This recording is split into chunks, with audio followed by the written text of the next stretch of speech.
membukakan hati kami untuk mendengar firman Tuhan.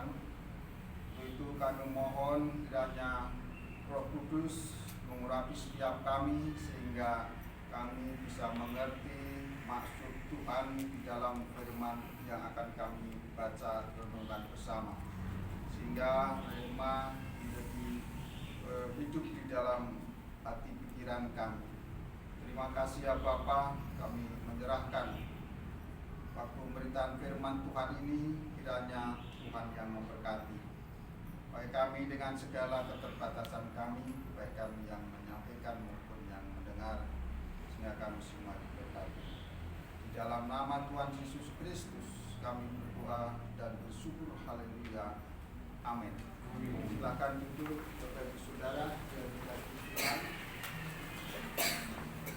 Saya mengajak membuka kitab kita di dalam kitab Markus pasal 10 ayat 17 sampai ayat yang ke-27. Markus 10 ayat 17 sampai 27. Kita baca secara bertanggapan dari sponsornya. Saya yang ganjil, Bapak Ibu ayat yang ke-6. Mulai dari saya ayat yang ke-17. Pada waktu Tuhan Yesus berangkat untuk meneruskan perjalanannya, datanglah seorang berlari-lari mendapatkan dia dan sambil bertelur di hadapannya, ia bertanya, "Guru yang baik, apa yang harus kuperbuat untuk memperoleh hidup yang kekal?" Jawab Yesus, "Mengapa kau katakan aku baik? Tak seorang pun yang baik selain daripada Allah saja. Engkau tentu mengetahui segala perintah Tuhan Allah. Jangan membunuh, jangan berzina, jangan mencuri, jangan mengucapkan saksi dusta, jangan mengurangi hak orang lain, hormatilah ayahmu dan ibumu." Lalu kata orang itu kepadanya, "Guru, semuanya itu telah kuturuti sejak masa mulaku." Tetapi Tuhan Yesus memandang dia dan menaruh kasih kepadanya, lalu berkata kepadanya, "Hanya satu lagi kekuranganmu. Pergilah, jualah apa yang kau miliki dan berikanlah itu kepada orang-orang miskin, maka engkau akan beroleh harta di surga. Kemudian datanglah kemari dan ikutlah aku." Mendengar perkataan itu, ia menjadi kecewa, lalu pergi dengan sedih, sebab banyak hartanya. Lalu Tuhan Yesus memandang muridnya di sekelilingnya dan berkata kepada mereka, "Alangkah sukarnya orang yang beruang masuk ke dalam kerajaan Allah." Murid-muridnya tercengang mendengar perkataannya itu, tetapi Yesus menyambung lagi, "Anak-anakku, alangkah sukarnya masuk ke dalam kerajaan Allah. Lebih mudah seekor unta melewati lubang jarum daripada seorang kaya masuk ke dalam kerajaan Allah." Mereka makin tumpah dan berkata seorang kepada yang lain, "Jika demikian, siapa yang dapat diselamatkan?" Tuhan Yesus memandang mereka dan berkata, "Bagi manusia hal itu tidak mungkin, tetapi bukan demikian bagi Tuhan Allah, sebab segala sesuatu adalah mungkin bagi Tuhan Allah." Bapak Ibu Saudara yang dikasihi Tuhan, saya memberikan judul renungan kita pagi ini adalah tidak semudah yang orang bayangkan. Kalau orang membayangkan sesuatu itu gampang, karena hanya membayangkan. Kalau mahasiswa jam makan membayangkan makan di resto dengan menu yang sangat enak, sangat gampang, karena membayangkan. Jadi semua yang hanya membayangkan itu gampang. Membayangkan masuk surga juga gampang. Membayangkan jadi mahasiswa teladan juga gampang, karena hanya membayangkan. Tetapi untuk masuk ke dalam kehidupan yang sesungguhnya itu ternyata tidak gampang. Oleh karena itu banyak orang yang berpikir oh saya ini sudah orang Kristen yang baik karena saya sudah pergi ke gereja di hari Minggu, saya sudah berdoa, saya sudah membaca Alkitab, berarti saya ini adalah orang Kristen yang sudah baik dan orang Kristen yang sungguh-sungguh. Tetapi apakah iya? Kalau kita sudah ke gereja, sudah berdoa, sudah membaca Alkitab, itu kita sudah menjadi orang Kristen yang bagus, yang baik, dan itu yang berkenan di hadapan Tuhan. Nah, pada renungan hari ini saya akan mengajak, apakah orang yang seperti saya katakan itu sudah termasuk orang yang berkenan di hadapan Tuhan? Tentu tidak cukup sampai ke situ. Karena apa? Karena orang yang Kristen yang baik, yang berkenan di hadapan Tuhan, ternyata kalau kita renungkan bagian pembacaan firman Tuhan ini, kalau kita kembali ke ayat yang ke-17 ini, ada seorang yang kaya dan muda. Ada seorang yang kaya dan muda. Kalau orang kaya sudah tidak muda, itu mungkin lebih banyak. Tetapi ini orang muda tetapi kaya. Jadi seandainya Pak Enos masih muda ya? Masih. Kalau Pak Enos ini dia seorang yang kaya raya, gitu kan? Hartanya hampir sama dengan siapa orang terkaya di Indonesia? Bill Gates. Oh, di Indonesia. Siapa ya? Ya Bill Gates lah, kalau di dunia kelas dunia lebih keren ya. Jadi Pak Enos kalau kayanya lebih banyak dari Bill Gates, kira-kira akan berpenampilan seperti apa? Tentu punya bayangan. Saya kalau lebih kaya dari Bill Gates, mungkin saya mobil saya pun bukan yang roda 4, paling tidak roda 8. Jadi lebih keren. Karena lebih kaya kan. Nah, jadi semua dibayangkan yang lebih keren karena kaya.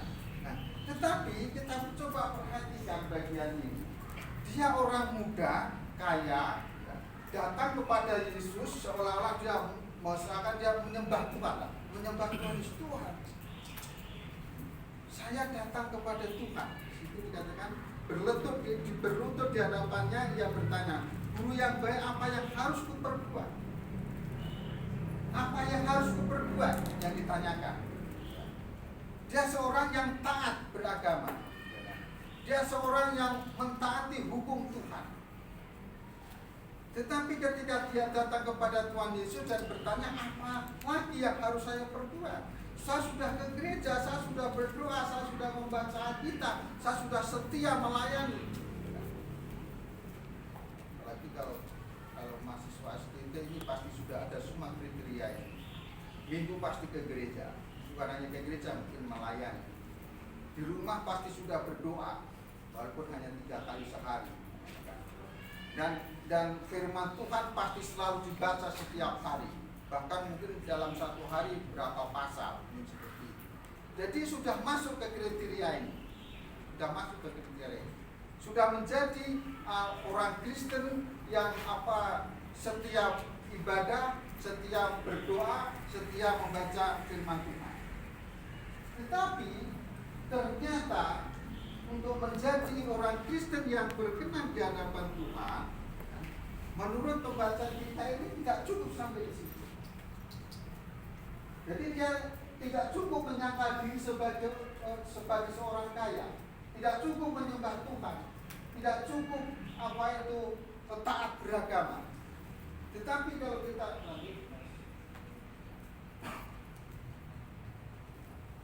tetapi ada harga yang harus dibayar. Yang Tuhan mau adalah pribadi yang sejati. Pribadi yang sejati itu pribadi yang seperti apa? Pribadi yang tidak oh saya ini kaya, oh saya ini muda, oh saya ini gagah, oh saya ini hebat. Bukan pribadi yang seperti itu. Tetapi pribadi yang Tuhan mau adalah pribadi kita yang sejati, yaitu pribadi yang menghargai anugerah pemberian Tuhan yang kita rasakan tiap hari ini. Itulah yang dibenarkan. Kita menghargai apa yang dianugerahkan Tuhan. Kita menghargai apa yang Tuhan sudah limpahkan atas kita semua. Baik itu kesehatan, baik itu kepintaran, baik itu semua yang Tuhan sudah berikan kepada kita ini, kita harusnya menghargai, mensyukuri, dan bukan hanya menghargai, mensyukuri, tapi lebih daripada itu dipergunakan untuk ambil bagian dalam membawa orang lain juga supaya ikut kepada Tuhan. Nah ini, jadi tidak cukup berdoa menurut Alkitab, tetapi harus disertai dengan ambil bagian dalam menyalurkan berkat-berkat Tuhan. Berkat Tuhan yang kita terima, yang kita syukuri, yang adalah anugerah itu harus disalurkan. Kalau kita dianugerahi banyak ilmu, salurkanlah ilmunya. Kalau kita dianugerahi banyak kekayaan, salurkanlah kekayaan itu. Makanya saya tidak heran kalau pengusaha-pengusaha yang notabene berkelas yang uang banyak, mereka selalu ambil bagian ke tempat-tempat sosial, ke lembaga-lembaga sosial. Mereka sumbangkan hartanya, mereka sumbangkan sebagian miliknya. Karena itulah ambil bagian ya di dalam menyalurkan anugerah yang Tuhan terima itu. Karena itu adalah salah satu hal yang menjadi tuntutan sebagai orang Kristen. Bukan cukup rajin ke gereja berdoa dan sebagainya, tetapi ambil bagian dalam menyalurkan. Makanya dikatakan di situ bahwa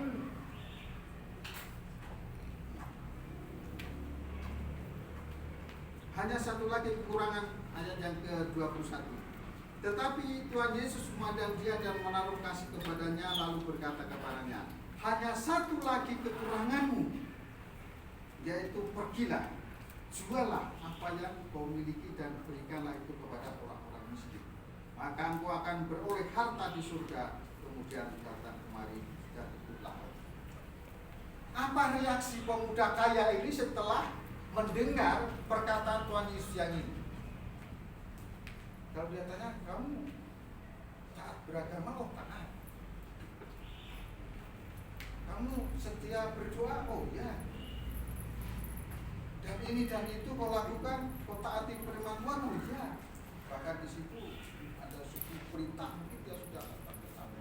Tetapi ketika dia mendengar perkataan Tuhan Yesus yang satu ini, yaitu hanya satu lagi kekuranganmu, pergilah, jualah apa yang kau miliki dan berikanlah itu kepada orang-orang miskin.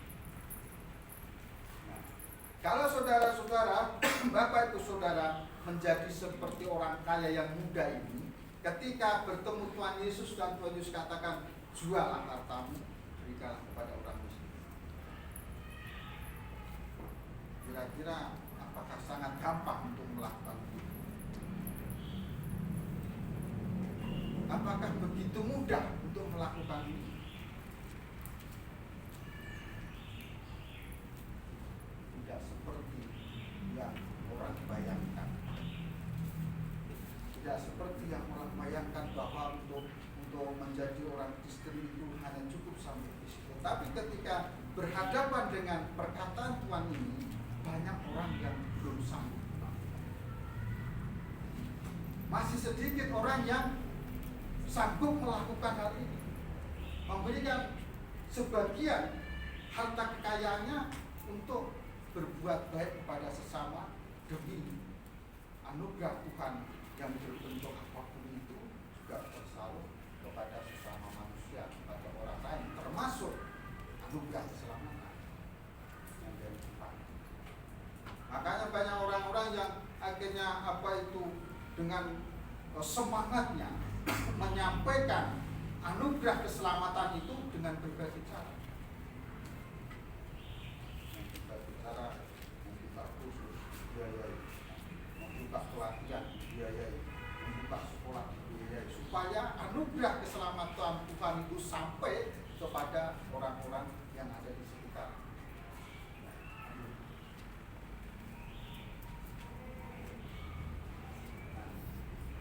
Harga yang harus dibayar untuk menjadi orang Kristen yang baik itu tidak ikuti kemauan sendiri. Ayat yang ke-19 dari Pembacaan. Jadi tidak mengikuti kemauan sendiri. Ayat 19 dikatakan, engkau tentu mengetahui segala perintah Allah, janganlah membunuh, jangan berzina, jangan mencuri. Nah, inilah harga yang harus dibayar. Inilah yang harus dikerjakan. Ini adalah pagar, benteng yang dibuat Tuhan, aturan yang dibuat Tuhan. Kembalikan ke materi. Jadi tidak ikuti kemauan sendiri, tetapi ikuti apa yang menjadi peraturan Tuhan. Jangan membongkar aturan Tuhan yang sudah paten. Jangan mengotak-atik aturan Tuhan. Kok aturan Tuhan begini, aku nggak mau, maunya seperti ini. Itu namanya maunya sendiri, seperti yang pertama. Jadi tidak hanya memikirkan diri sendiri. Banyak anak-anak Tuhan yang hanya memikirkan diri sendiri. Banyak anak-anak Tuhan yang ikuti kemauannya sendiri, tetapi keluar daripada aturan Tuhan. Aturan Tuhan diporak-porandakan, dibongkar. Ini mau saya seperti ini. Mentang-mentang orang pintar, mentang-mentang orang hebat, sehingga firman Tuhan, aturan Tuhan sudah terjang saja. Tidak bisa seperti itu. Tapi harus tidak ikuti kemauan sendiri, tapi apa yang Tuhan mau. Tidak hanya memikirkan diri sendiri, tetapi juga memikirkan sesama umat Tuhan, sesama orang Tuhan. Jadi jangan membongkar aturan Tuhan yang sudah ditetapkan. Ini aturan Tuhan sudah ditetapkan. Karena perintah Tuhan tidak bisa revisi, ya. Perintah Tuhan tidak bisa diamandemen. Jadi walaupun sehebat apapun ilmu teologimu, setinggi apapun ilmu pengetahuanmu, sehebat apapun filsafat logikamu, jangan pernah membongkar aturan-aturan, karena aturan itu sudah tetap dan permanen. Makanya harus ada keseimbangan antara ilmu dan iman. Kenapa? Karena dua-duanya harus saling mengontrol.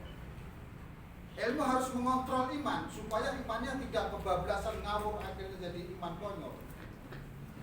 Iman juga harus mengontrol pengetahuan supaya pengetahuannya juga tidak semakin sesat. Jadi dua-duanya harus ada.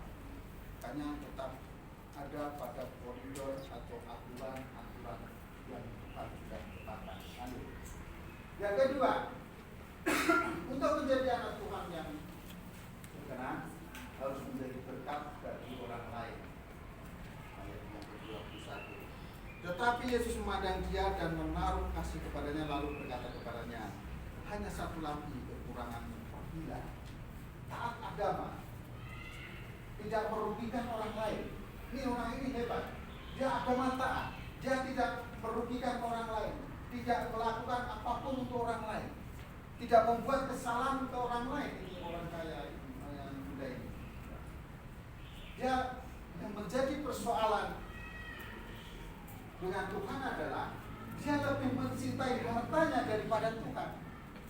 Kenapa? Ketika dia disuruh pergi untuk menjual, ternyata akhirnya nggak balik lagi. Kan perintahnya pergilah, jualah, dan setelah itu kembalilah kepadaku. Tetapi apa yang terjadi? Dia pergi tetapi tidak pulang-pulang.